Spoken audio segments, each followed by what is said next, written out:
Hey, what up and welcome to another episode of Creased. Now, before we get into this kind of different kind of episode, I just said kind of a lot. Let's go shopping.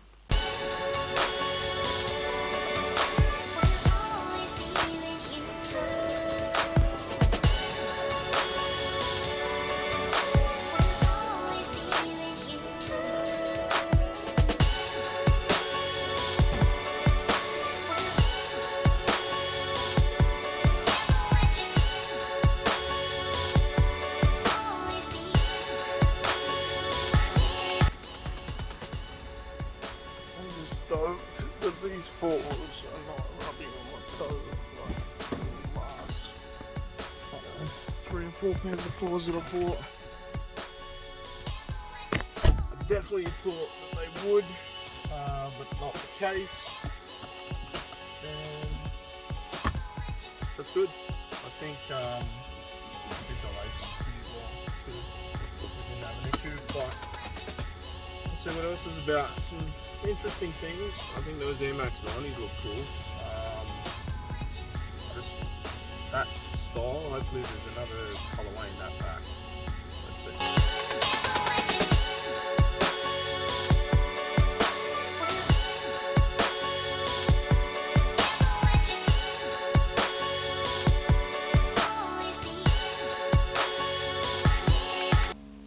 While I was out and about, I didn't really see too much. I think the only thing that really caught my eye were the patent leather Air Force Ones, the women's ones, and I want to say there was the brand new Tailwind model at my local Nike. I saw that weeks ago in Sydney, but it's crazy to see it in Newcastle. The Converse weapon joints, I don't know, there was something different about them. I kind of liked them.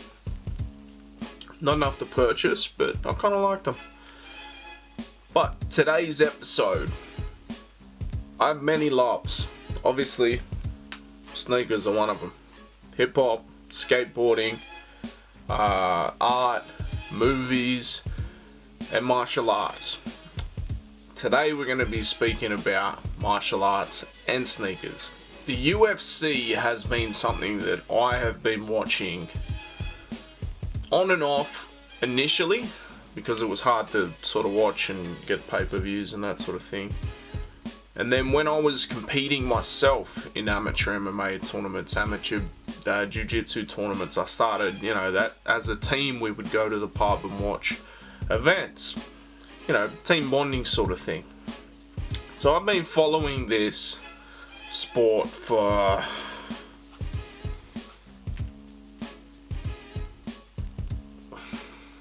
I remember hearing about it early 2000s. Easy. So let's say I've known about it for at least 20 years, right? Competed myself, everything like that. Now, we're going to be talking about a sneaker deal that the UFC has, but we're going to get into a little bit of history first. Now, prior to any sort of apparel deal, it was a free-for-all. People would tattoo logos on their chest, have different logos on their shorts, and all this type of stuff. They'd hold a banner up, and look, it looked a bit messy, but there is a piece of nostalgia to that.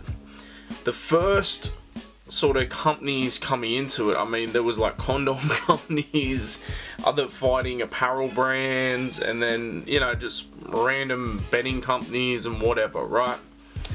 Then along comes an athlete called Jon Jones and Anderson Silva, and the pair of them had Nike deals, which is insane.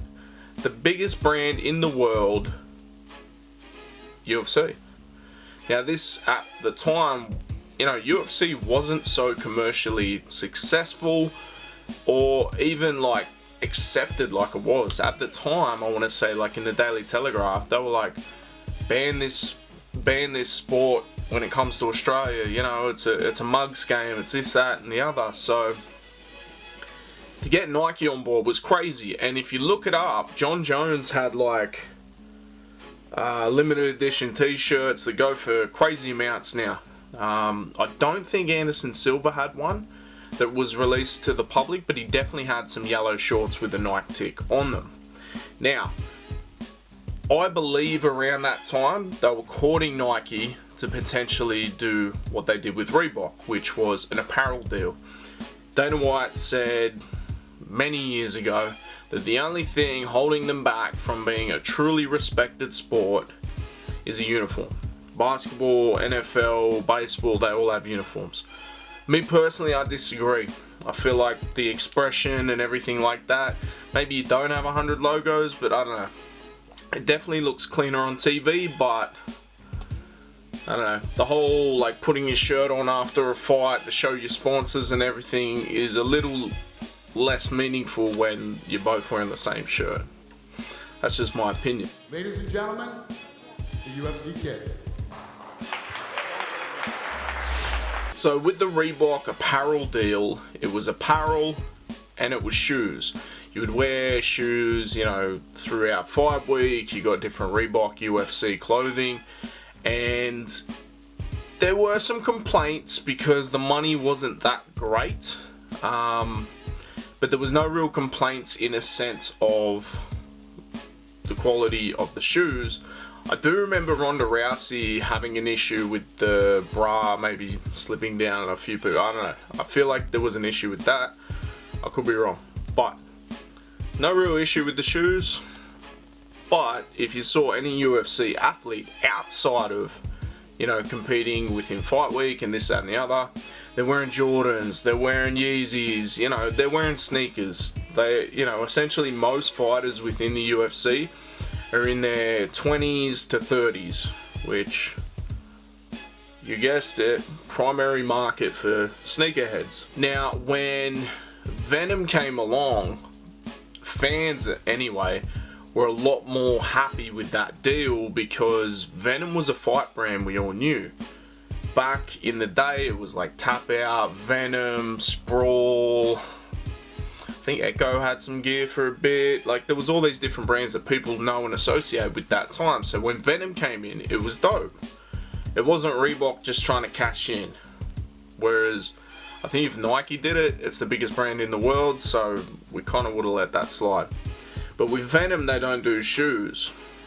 So, fast forward, I want to say a year or so into the Venom deal, maybe even a couple of years into the Venom deal, Dana White goes on a little known show called Sneaker Shopping on Complex. Do you think you'll ever get to a point where, like, you know, I think the Reebok deal over? Yeah, the Reebok deal. And now Venom took over, but they don't really do footwear that much. We're literally announcing a shoe deal. Really? In like, will you tell Lene to come in here? Lene! They're asking me right now, do you think the UFC will ever have a shoe deal? No. Okay. You want me to do it? Yeah? Okay. Okay. We have a shoe deal that Really? comes out this month, yeah. We did a deal with The Rock. Wow. Project Rock and under his Under Armour shoes. And you're a big fan of The Rock, and Yeah. that is really working, like, in terms of a training shoe for him. Yeah, so you know, he swears by the shoe, he loves it. We checked it out. It's a good looking shoe. You know, they're walking from the locker room to the octagon in them. So yeah, we literally are just So will announced that all deal. fighters be wearing that shoe? Yes. Okay. Now, if you're a struggling athlete coming up, you know, at the bottom of the run of UFC and you're getting free training gear, you're going to be stoked, right? The free training shoes, all that type of gear, you're going to be stoked. Maybe your trainers that are coming along with you, or teammates, they're getting free gear, stoked. But there has been a lot of backlash about these shoes too, and to be honest, like I'm not the biggest Under Armour fan. I feel like I bought a pair of shorts once at Rebel Sport and they were the most comfortable shorts, but I really can't see myself wearing no Under Armour, even the Curry stuff. Project Rock stuff, definitely not. And I'm not alone, because the UFC fighters are actually being super vocal about not liking the shoe, but not only not liking the shoe, they don't like the deal. We're glad you're still in this main event, Nate. Thank you so much for your time. Total professional with this one. These shoes fucking suck. Look at these shoes. They make me put this shit on. Sponsors, you don't hear that. Guys, back I thought you were gonna say it was good because they were rock shoes. Hey, it was good to see you guys. Bye, Megan. Bye. See, with this deal, the UFC has done this deal with the fighters. The fighters get no money. They're essentially modeling these shoes for free. Yes, they get paid to essentially, you know, be in the UFC, fight, do all the media commitments and everything like that, but not for the shoes. Now, if you look at something like basketball, all their jerseys are made by Nike currently. Previously, they've been Champion, they've been Adidas, and whatever. I don't believe they get any money specifically from Nike, but they'll get like revenue from jersey sales, right? But if you go to shoes, they won't wear anything they don't want to wear, and they have individual contracts and sponsorships like that. UFC have done this blanket deal across everything, and the fighters aren't happy. Now, I don't think I've seen any close-up images of this Project Rock shoe, to be fair. So, I'm going to have a quick look here. Project Rock is proud to be the official footwear of UFC. I believe it's Project Rock X UFC. You can buy it on the Under Armour website, you can buy it on the UFC website. You got black, you got red. I'm gonna put it sort of here. The two different ones are Rebel Sports got them. No, that's not Rebels. That's not the one. No, I'm only seeing it on UFC website, but I think there is a black one as well.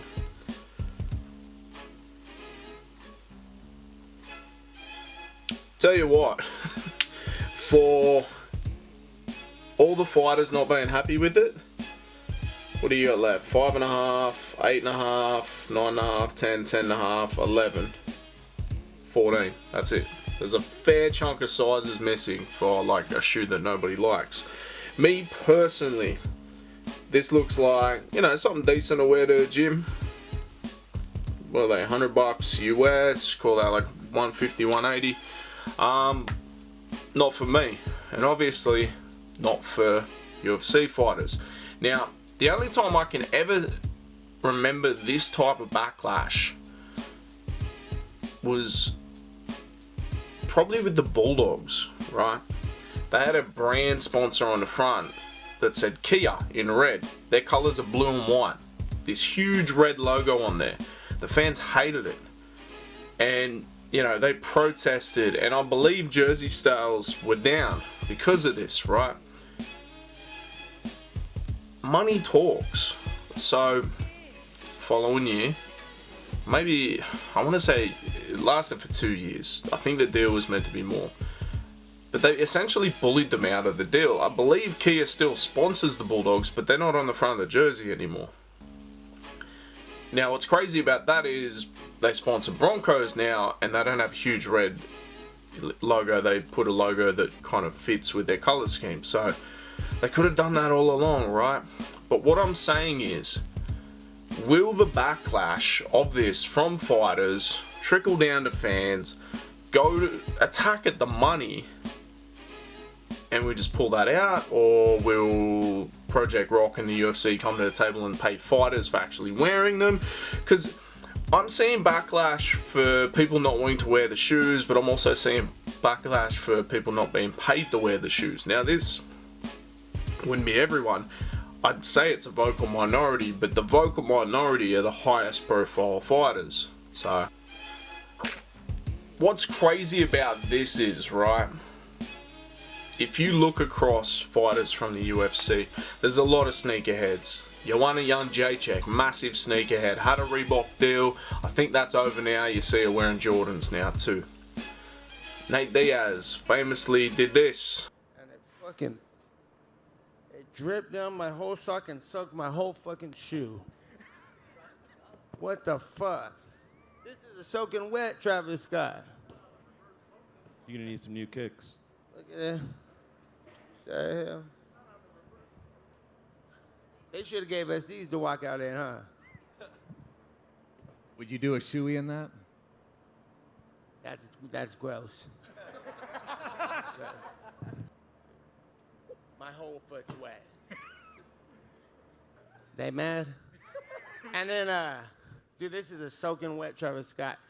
Mark Ramondi's coming. You guys should all come. We about to get out of here because my shoe's soaking wet, and it was good to see everybody. Thanks for fucking the questions, and thanks to all the press for everything. Always love. Dana White, huge Jordan 1 guy. Like, that's all you ever see the guy wearing is Jordan 1, custom Jordan 1s. And one thing, I know that you're wearing the Jordan 1 lows, but what you have been wearing, the Travis Scott I lows. love it. The Travis Scotts are my all-time favorite shoes. Really? Ever. Yeah, hands down. I love the Travis Scott. You have the brown and the black lows and the white and blue and black lows that you wear a ton. Exactly, and they're the most comfortable shoe I've ever worn. I feel like it goes with everything. It's my favorite shoe that I've ever owned. And it's funny about the ones, like Kevin Durant infamously has said that the Jordan 1 low is the best Jordan of all time. A lot of people love the Jordan 1 highs. You're a Jordan 1 low guy though. I like low shoes, yeah. Okay. Tattoo Avasa drinks from a Jordan 1. Kaikara France meeting the All Blacks after they win. Travis Scott, Jordan 1s. And Izzy's wearing Adidas even though he's got a Puma deal, so... But you get my point. I think Rob Whittaker, Southwest Sydney boy, wearing 90s. I saw him in 90s in something. You know, but I go on to say, first choice isn't Under Armour. First choice is self-expression. First choice is their own style. And I feel like that's being muted with this. When you see throughout the week and they're wearing the suits, like the Leech, he had that mad suit and everyone, you know, was upset he didn't get to show it off at the press conference. That's part of it. If everyone wears the exact same uniform, the exact same shoes, in any aspect of life, who's going to enjoy that? I don't know. All I know is that Nate Diaz is now calling out The Rock to fight. So... And The Rock's cool. I like ballers. But he picked the wrong side and he picked another side, so he could get it too. He could get his ass whooped too. There's a huge weight discrepancy. I saw a comedian or something say that, you know, The Rock isn't a real fighter, but he could just potentially fall on you and kill you. Which is kind of legit. I don't know. This has been another episode of Creased, something a little bit different, touching on, you know, bit of UFC, bit of news. Yeah. It's sneaker related, definitely, and you know, some of the biggest sneakerheads in the UFC, like Big Mouth, Kevin Holland, huge sneakerhead. He's even said that he was fighting to make money to buy sneakers. So I don't really care about the rankings. I don't really care about the numbers. You know, as long as I keep getting paid, I keep going out buying jewelry, shoes, and all that good stuff. I don't care. It all ties in. Make sure you like, share, subscribe. We'll be back twice a week. Peace. I just said kinda a lot. Let's go shopping.